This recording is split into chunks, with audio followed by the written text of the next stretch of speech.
રાજકોટના ward number 11ના corporator Shri Ghanshyamsinh Jadeja અને અગ્રણીઓએ રાજકોટ કલેક્ટરશ્રીને એક આવેદનપત્ર પાઠવી સૂચિત સોસાયટીઓને રેગ્યુલરાઇઝ કરવાની માંગણી કરી હતી. સૂત્રોચ્ચાર સાથે કચેરી ગજવી મૂકી હતી.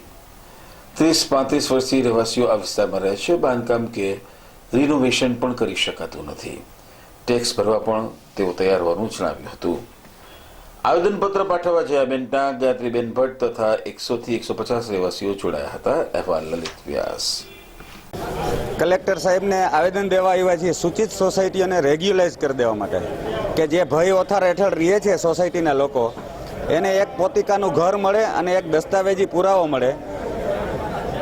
કલેક્ટર સાહેબે અમને એવું આશ્વાસન દીધું છે કે તમારો આ અવાજ અમે સરકાર સુધી પહોંચાડશું અને આ લોકોને વાચા મળે, એને ન્યાય મળે એવી અમને એને એક બાંહેધરી આપી છે. અમારું એક આવેદન લીધું છે અને આ સૂચિત સોસાયટીઓને આપણા ચેનલ મારફત પણ એક અમારો મેસેજ લોકોને આપો અને અમને ન્યાય મળે એના માટે તમારો પણ સાથ આપો એવી